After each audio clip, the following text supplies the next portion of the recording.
Welcome back to Anderson's Smoke Show. Today we are out at my Char-Griller Gravity 980 and we're gonna talk temperature. Stick around and see what we've got to say. If you're new here, my name is Andrew and I'm an engineer, so everything you're gonna see is technical and to the point.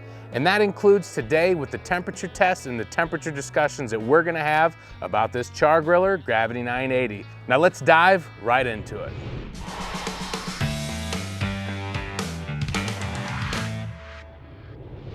So I've had this Char-Griller Gravity 980 for about a month and a half now, and I've got over a dozen cooks on this so far. And I get questions all the time about the temperature and the inconsistencies, about the rubber flap that's down by the fan, about the temperature offset. And today we're gonna address those questions, those concerns, and I'm gonna tell you a little insider information about this Char-Griller Gravity 980. Along with these temperature tests, we're gonna do a fan favorite biscuit test where we're gonna place raw biscuits all throughout the grill on that bottom grate, and we're gonna see how the temperature varies based off of how done the biscuits get. So let's get into it. So on my very first cook on the Char-Griller Gravity 980, I noticed it seemed to take a little bit longer, but I really wasn't doing anything in terms of a low and slow or a long cook. And so it kind of concerned me. So the next time I cooked, which was my brisket video, I ran an ambient air probe in there. And I noticed that there were temperatures about 20 to 30 degrees difference. I had my probe right in the center of the grate, and the probe is here on the left side of the grill. So I thought that might have had something to do with it. So I took it upon myself to offset the temperature. So I increased it at the controller by about 25 to 30 degrees. But what I found out was it's actually doing that on purpose. So Char-Griller has an offset built in to the controller where they offset that temperature because what they're trying to do is achieve the temperature at the center of the pit. So if you set it at 225, once it gets up to temperature, the entire grill is hot, you've got your protein in there, it's gonna reach equilibrium. It should be reading 225 in the center. And so today we've got a bunch of probes placed in there that we're gonna run while we're doing the biscuit test. We're gonna even run it longer past the biscuit test just to see how it truly works. Now in my brisket video, I said I think it could have done a little bit better, and really that was my fault for doing that offset. I should have just set it at a temperature at my 235 degrees like I wanted to and just let it run. But it's all right, that's how you learn. We've already got the grill lit and essentially we're just waiting for this thing to get hot, but I wanted to talk about the only modification that I've made to this grill. I installed a grill gasket around the edge where the rubber seal from the door would meet at the top of the hopper. It wasn't a super snug fit and there was some smoke and air getting in through there, and so I wanted to tighten it up, and I think this did the trick. So we'll see as we run it, because this will be the first time that I've run it with that gasket. Now the second thing that I want to talk about, there have been claims that this rubber flap will disintegrate. I have run this grill on about 12 cooks ranging anywhere from 225 degrees to 650, and as you can see, my flap is in perfect working unharmed condition. Now there have been some claims that it could be due to running hardwood chunks in the ash bin there. I have not done that once. I never did it in my Masterbuilt. I like to just put it in from the top, mix it in with the charcoal. Actually, I like to front load it, so put a few chunks of wood down at the bottom, because we all know that your meat will absorb the most smoke at the beginning when it's cold and when it's moist. So I always put it in the hopper. You'll never see me put it down there in the bin. All right, the grill thinks it's up to temperature. We've got it set to 275 degrees. I've got my ThermalWorks signals here. I got 4 probes, 2 ambient air probes and 2 meat probes that I've propped up in foil, and we're reading the temperatures here. There does seem to be a little bit of an inconsistency here, but I don't think the grill has reached equilibrium. But we're gonna go ahead and get started at least with the biscuit test, because we're not too concerned about that. A hot spot, a cold spot, it's gonna be a hot spot or cold spot regardless. And just like any test, unless it's a blood alcohol test, get yourself a beer. I did. Biscuits, closest thing to a hand grenade. Let's get these things open here.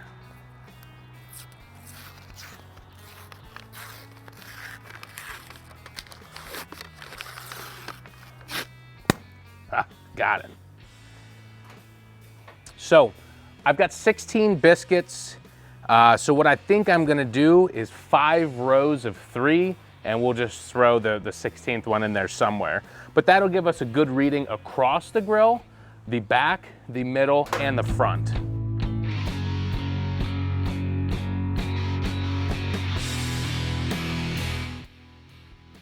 Just trying to keep the probe wires out of the biscuits here.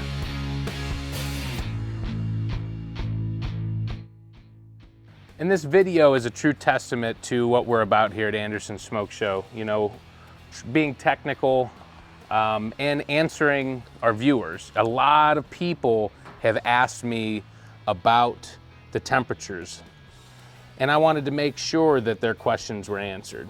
And that's part of the reason why I reached out to Char-Griller, so that I could get those answers.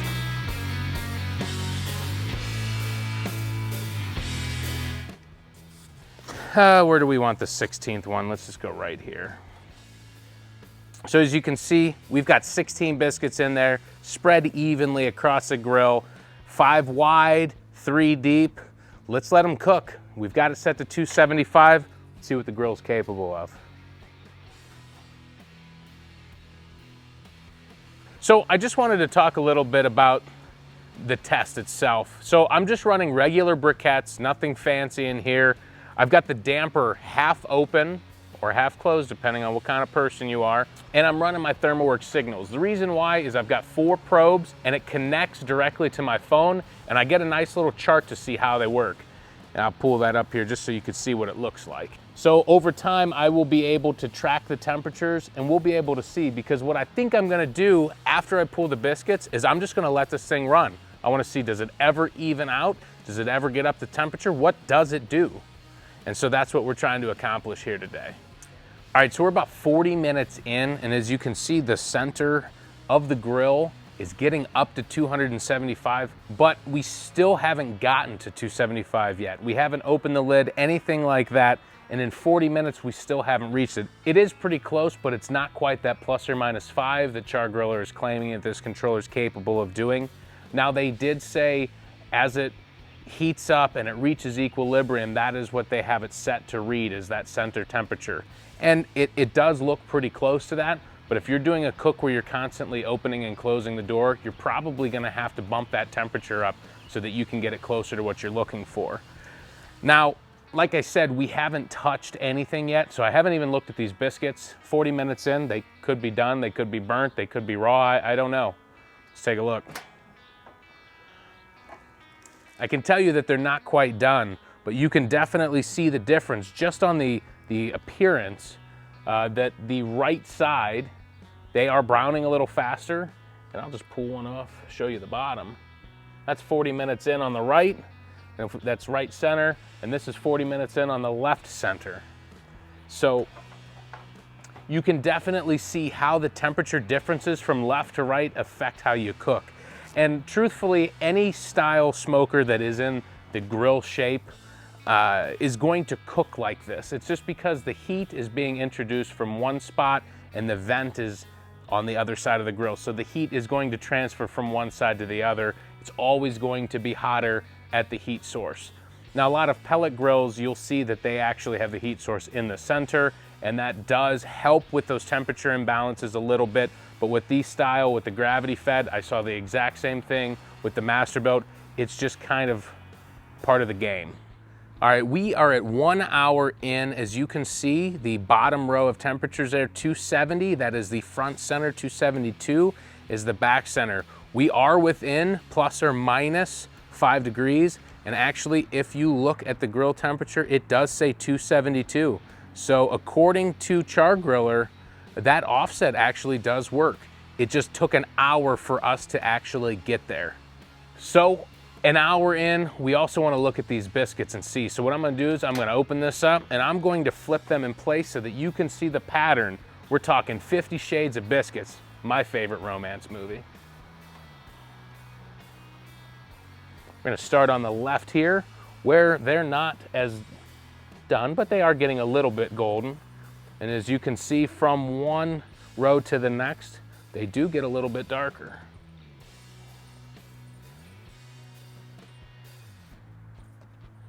And the same for the third row. This is my fun biscuit. We'll just set that out of the way.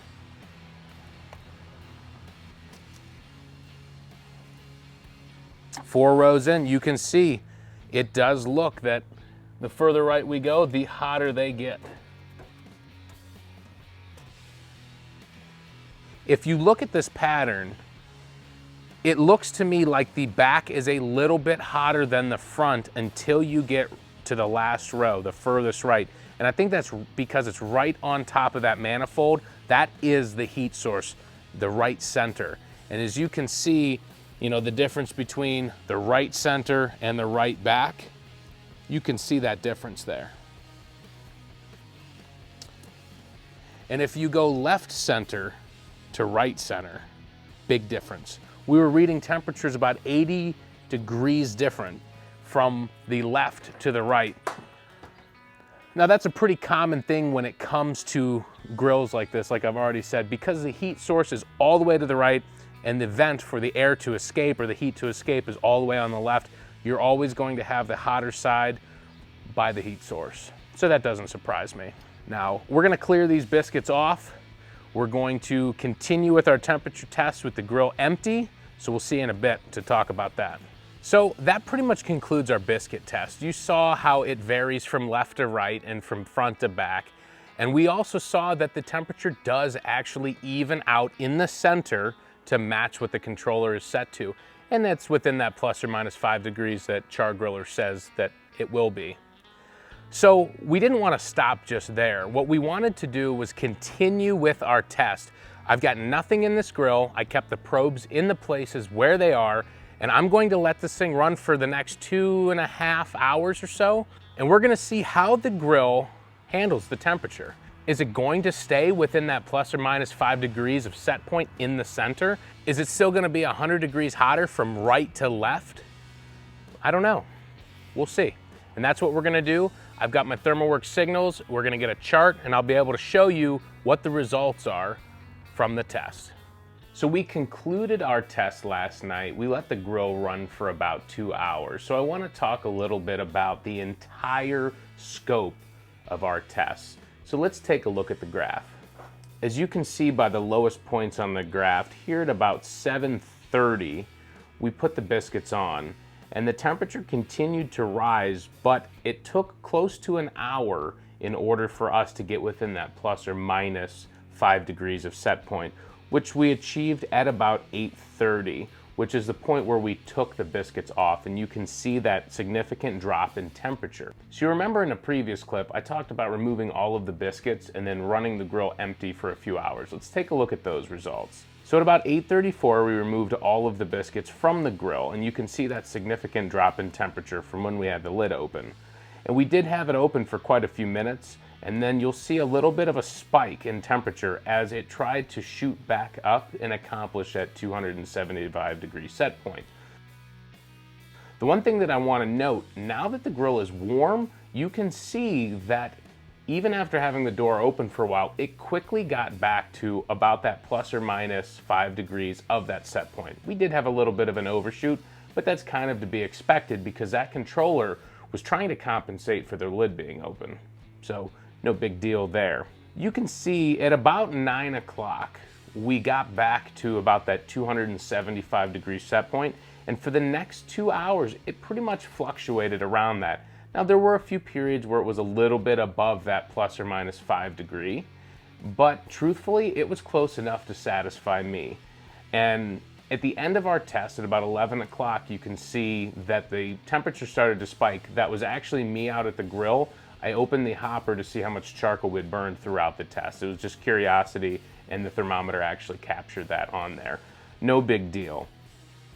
Now, some of you are probably gonna say, well, why didn't you just let it run all night? Well, the problem was I had to go to bed because I was getting up at 4 o'clock in the morning. So typically when I do an overnight cook, I am checking it every couple of hours just to make sure everything's good. It doesn't matter what grill I'm using, I'm always doing that, checking it every hour, 2 hours, hour and a half, whatever the case may be. And because I had to get up so early, I wasn't gonna be able to do that. After running these tests and verifying that Char-Griller was correct in terms of their offset, I feel a lot more comfortable with the results. I feel a lot more comfortable running this grill.